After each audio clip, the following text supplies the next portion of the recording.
আসসালামু আলাইকুম প্রিয় শিক্ষার্থী, আশা করি সবাই ভালো আছো। আলহামদুলিল্লাহ আমি ভালো আছি। তো আজকে শুরু করতে যাচ্ছি ডিপ্লোমা ইন ইঞ্জিনিয়ারিং এর ইলেকট্রিক্যাল ফোর্থ সেমিস্টারের ডিজিটাল ইলেকট্রনিক্স বইয়ের দ্বিতীয় অধ্যায় নাম্বারিং সিস্টেম, সংখ্যা পদ্ধতি। আমরা সংখ্যা পদ্ধতি নিয়ে আলোচনা করব। তো প্রথমেই যদি আমি একটু বলতে চাই তোমাদেরকে সংখ্যা পদ্ধতিটা কিভাবে এসেছে, কোথা থেকে এসেছে। আসলে একটা সময় ছিল প্রাচীনকালে যেটা হতো, মানুষ ইটের নুড়ি কিংবা দড়িতে গিট দিয়ে দিয়ে গণনার কাজ শুরু করছিল। এর পরবর্তীতে আস্তে আস্তে অনেকগুলো সংখ্যা পদ্ধতি আসছে। মিশরীয় সংখ্যা পদ্ধতি, বাবুলীয় সংখ্যা পদ্ধতি, মায়ান সংখ্যা পদ্ধতি, রোমান সংখ্যা পদ্ধতি, এভাবে অনেক ধরনের সংখ্যা পদ্ধতি আসছে। এরপরে আস্তে আস্তে এই সংখ্যা পদ্ধতি, বেসিক্যালি আমরা যেটা জানি সংখ্যা পদ্ধতি হলো দুই প্রকার। এক হলো পজিশনাল সংখ্যা পদ্ধতি, আরেক হলো নন পজিশনাল সংখ্যা পদ্ধতি। তাহলে যদি এখান থেকে আবারও ভাগ হয়ে গেছে, পজিশনাল সংখ্যা পদ্ধতি আবার হলো চার প্রকার, যেটা আমরা জানি বাইনারি, অক্টাল, হ্যাক্সা এবং হলো ডেসিমেল বা হ্যাক্সা ডেসিমেল বা ডেসিমেল। এই হলো চার প্রকার। তো যদি আমি একটু তোমাদেরকে বলি যে সংখ্যা পদ্ধতি কত প্রকার। নর্মালি সংখ্যা পদ্ধতি সংখ্যা পদ্ধতি হলো দুই প্রকার। সংখ্যা পদ্ধতি কত প্রকার? দুই প্রকার। সংখ্যা পদ্ধতি হলো সংখ্যা পদ্ধতি হলো দুই প্রকার। সংখ্যা পদ্ধতি দুই প্রকার, এক হলো পজিশনাল, দুই নাম্বার হলো নন পজিশনাল। আচ্ছা, এখানে এখন কথা হলো যে পজিশনাল এবং নন পজিশনাল সংখ্যা পদ্ধতি কি। পজিশনাল সংখ্যা পদ্ধতি হলো তুমি যদি কোনো একটা স্থানিক মান বা তার যে মানগুলো থাকবে তাদেরকে পরিবর্তন করো, অর্থাৎ যেই আমার যে বিট বা ডিজিট বা সংখ্যা থাকবে তাকে যদি তুমি পরিবর্তন করো তাহলে মানেরও একটা পরিবর্তন হবে। আর নন পজিশনাল সংখ্যা পদ্ধতি কি? নন পজিশনাল সংখ্যা পদ্ধতি হলো কোনো একটা স্থানিক যেই প্রতীক থাকবে তাকে যদি তুমি পরিবর্তন করো তাহলে তার কোনো মানের কোনো পরিবর্তন হবে না। কি রকম হবে না? স্থানিক মানের পরিবর্তন হবে না। নর্মালি দেখো নন পজিশনাল সংখ্যা পদ্ধতি কি রকম হয়। ধরো রোমান সংখ্যা 111, এখান থেকে তুমি যাকেই পরিবর্তন করো না কেন এই তিনটা প্রতীকেরই মান 1। কিংবা এখানে আছে আইবি, এটা আমরা জানি রোমান সংখ্যাতে হলো 4, রোমান সংখ্যাতে কত? 4। কিন্তু এই বি এবং আই তুমি যেখানেই নেও না কেন এই বি এর মান 5, 5 এবং আই এর মান 1, অর্থাৎ এর কোনো কি হবে না, মানের কোনো পরিবর্তন হবে না। অর্থাৎ তুমি স্থানিক মান পরিবর্তন করলেও তার কি হবে না, মানের কোনো পরিবর্তন হবে না। এটা হলো নন পজিশনাল সংখ্যা পদ্ধতি। আর পজিশনাল সংখ্যা পদ্ধতিটা কি? পজিশনাল সংখ্যা পদ্ধতি হলো তুমি তাদেরকে স্থানিক যেই সংখ্যাগুলো থাকবে তাদেরকে তুমি পরিবর্তন করলে সেই মানগুলা পরিবর্তন হবে। কিরকম ভাবে হবে? ধরো এখানে আমি লিখলাম হলো 273, 273, এটা আমার হলো একক মান, এটা আমার হলো দশক মান বা দশক, এটা হলো আমার কি শতক। এখন দেখো এটা শতক, এটাকে যদি আমি এই জায়গায় নেই কিংবা এটাকে যদি এই জায়গায় নেই তাহলে তাদের কি হইতেছে, মানের পরিবর্তন হয়ে যাচ্ছে। অর্থাৎ এই এককটা আমার কি হয়ে যাচ্ছে দশক, আর দশকটা কি এই শতকটা কি হয়ে যাচ্ছে আমার শতকটা হয়ে যাচ্ছে একক। অর্থাৎ এটাকে যদি আমি এরকম করে দিই দেখো এটা কি হয়ে গেছে, মানের পরিবর্তন হয়ে গেছে।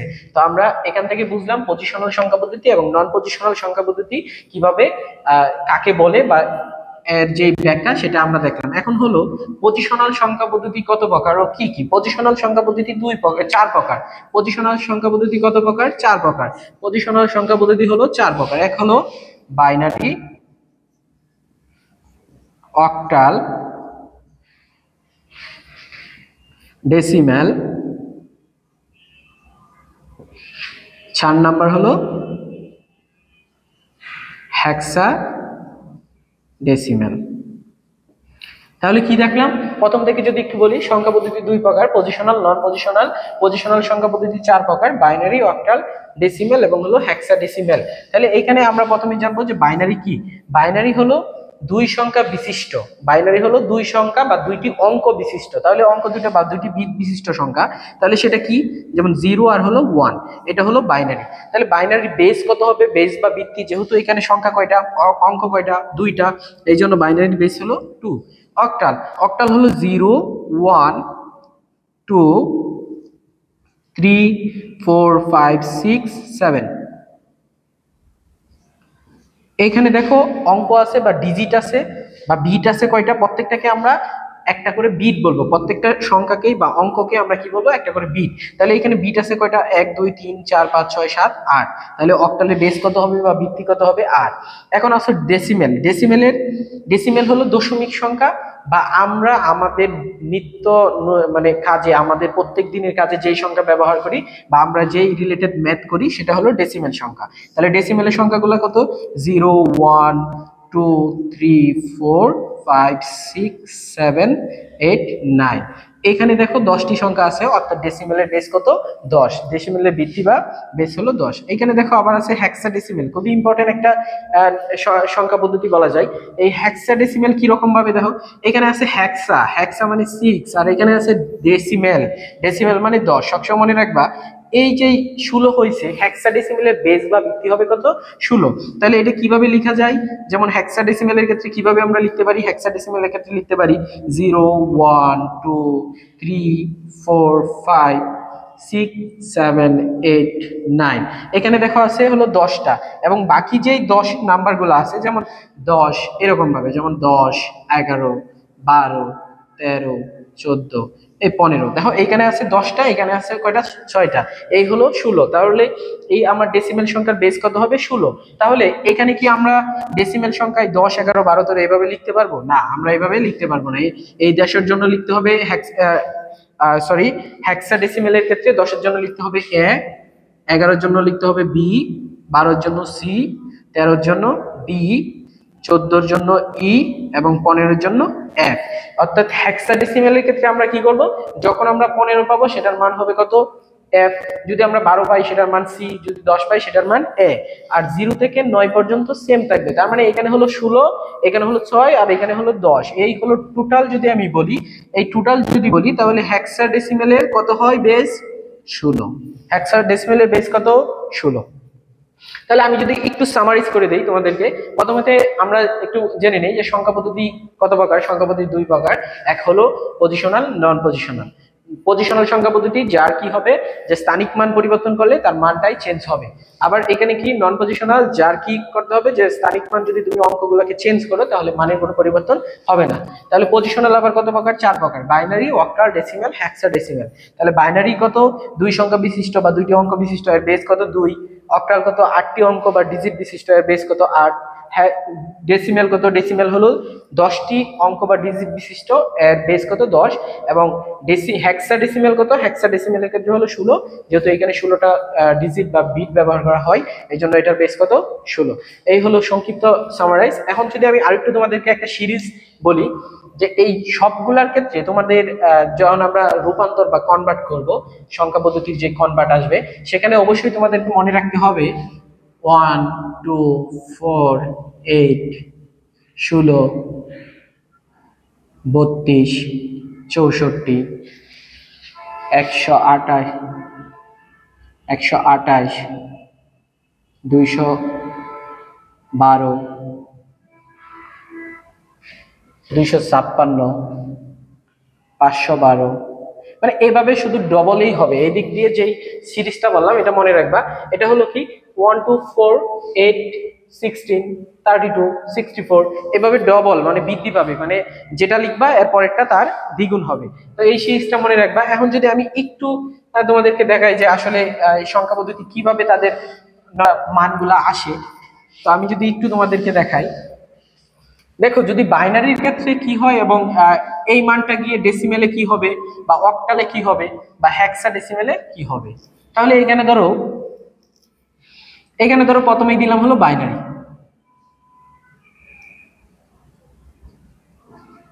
এখানে দিলাম অক্টাল, এখানে দিলাম ডেসিমেল, এখানে হলো হেক্সাডেসিমেল।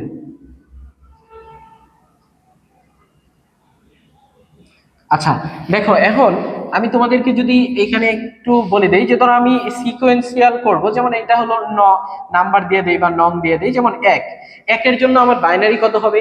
আমি বলছিলাম এই সিরিজটা মনে রাখার জন্য, একের জন্য তাহলে বাইনারি কত হবে? একের জন্য বাইনারি 1, একের জন্য বাইনারি কত? 1। অক্টালের জন্য কত হবে?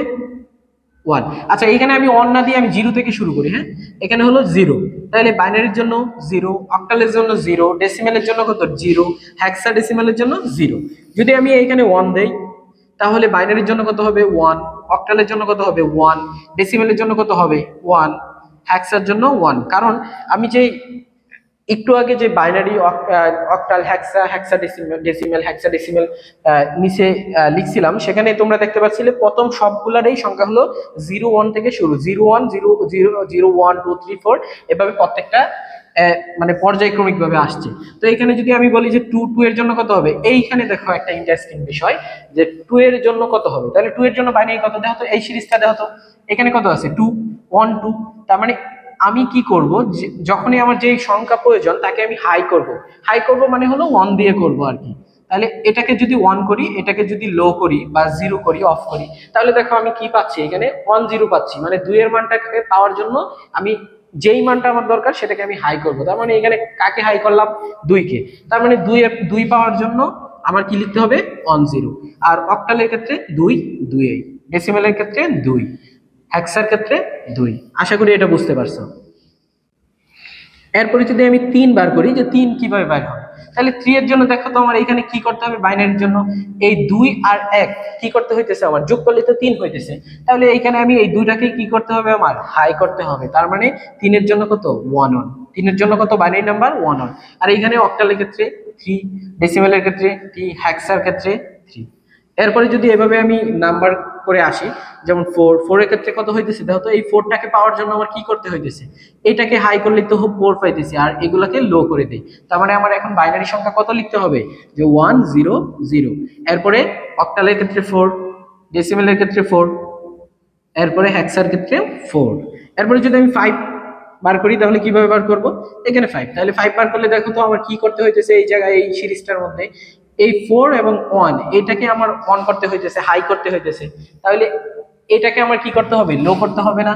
যেহেতু 4 আর 1 কত হয় 5 হয়ে যায়, তাহলে আমার 2 লাগবে না, এই জন্য 2 কত আমার 0, তার মানে 1 0 1। এটা হলো আমার বাইনারি নাম্বার। আর এখানে কি আছে, অক্টালের ক্ষেত্রে 5 এবং ডেসিমেলের ক্ষেত্রে 5, হেক্সাডেসিমেলের ক্ষেত্রেও কত 5।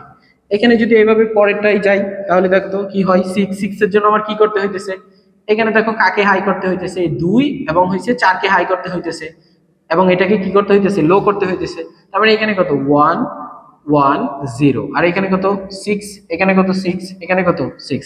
এখন দেখো 7 এর জন্য যদি যাই আমরা, 7 এর জন্য দেখো তো এখানে কাকে হাই করতে হইতেছে, 7 মিলানোর জন্য 4 আর 2 কত 6, আর 1 কত 7। তার মানে আমার এই তিনটাকেই হাই করতে হইতেছে, তার মানে তিনটাকেই হাই করতে হইতেছে, আমার তিনটা ভ্যালুকেই কি করতে হইতেছে, হাই করতে হইতেছে 7 পাওয়ার জন্য। এখানে 7, এখানে 7, এখানে কত 7। এখন যদি আমরা 8 এ যাই, তাহলে 8 এর জন্য আমাকে কাকে হাই করতে হইতেছে বলো তো, 8 এর জন্য কাকে হাই করব আমি, শুধু 8 কে, আর বাকিগুলো আমার কি অবস্থায় থাকবে, 0 অবস্থায় থাকবে। তার মানে 8 এর বাইনারি নাম্বার কত 1 0 0 0। ইন্টারেস্টিং বিষয় মনে রাখতে হবে এই জায়গায়, দেখো আমরা জানি কি অক্টালের ক্ষেত্রে 0 থেকে 7 পর্যন্ত হয়, এরপরে তো আর কোনো সংখ্যা হয় না। তাহলে এখানে আমরা কি করব বলো তো, এই 7 এর ক্ষেত্রে আমরা এখানে কি করব, আমরা তো একবার 7 নিছি, আমাদের সর্বোচ্চ অক্টাল নাম্বার নিছি। তাহলে এখন কি করব 8 এর ক্ষেত্রে, হ্যাঁ 8 এর ক্ষেত্রে যেটা করব আমরা, 8 এর ক্ষেত্রে আমরা যেটা করব, যখন অক্টালে আসবো এই 8 এর ক্ষেত্রে এখানে দিব একটা 1, দিয়ে আমরা কি দিব 0, আর এর ক্ষেত্রে কি দিব 1 0। আচ্ছা, আর এইখানে দেখো ডেসিমেলের 8 আছে, তার মানে 8ই, এইখানে হেক্সারও 8 আছে, তার মানে 8ই। আচ্ছা, এরপরে যদি 9 এ যাই, তাহলে কি রকম হয়, দেখো 9 করার জন্য এটাকে আর এটাকে অন করতে হইতেছে, তার মানে কত হইতেছে 1 0 0 1। আর এখানে কি হইতেছে বলো তো 1 1, কারণ আমার এই 1টা সেম থাকবে, পরেরটা শুধু বৃদ্ধি পাবে। তার মানে এখানে 9, এখানে কত হইতেছে আমার 9। এরপরে যদি আমি যাই, 10, তাহলে 10 এর জন্য আমার বাইনারি কাকে অন করতে হইতেছে, হাই করতে হইতেছে বলতো 8 আর 2 কে, আর বাকিগুলো কি আমার 0। তার মানে এখানে কি করব 1 0 1 0। আর অক্টালের ক্ষেত্রে কি হবে 1 2, এক করে বৃদ্ধি পাবে। আর এখানে কি হবে বলতো ডেসিমেলের ক্ষেত্রে 10। আর এখানে হেক্সার ক্ষেত্রে খুবই ইন্টারেস্টিং বিষয়, যেহেতু আমরা এখন কি পাইছি 10 পাইছি, আগেই বলছিলাম 10 পাইলে আমরা 10 লিখতে পারবো না, কি লিখবো এ। আশা করি এতটুকু পর্যন্ত বুঝতে পারছো। তো এখানে 1 থেকে 10 পর্যন্ত যে বাইনারি অক্টাল ডেসিমেল এবং হলো হেক্সাডেসিমেলের রূপান্তরগুলো আমি করে দিলাম। পরবর্তীতে তোমরা তোমাদের হোমওয়ার্ক হলো 11 থেকে 30 পর্যন্ত বাসায় প্র্যাকটিস করবে, না পারলে ইনশাআল্লাহ পরবর্তী ক্লাসে আমি এটাকে সলভ করে দিব। সবাই ভালো থাকবে এবং দ্রুত প্র্যাকটিস করে এবং হলো ভিডিওটি অবশ্যই দেখার পরে তোমাদের কমেন্ট বক্সে মতামতগুলো জানাবে। ধন্যবাদ সবাইকে, পরবর্তী ক্লাসে দেখা হচ্ছে, আল্লাহ হাফেজ।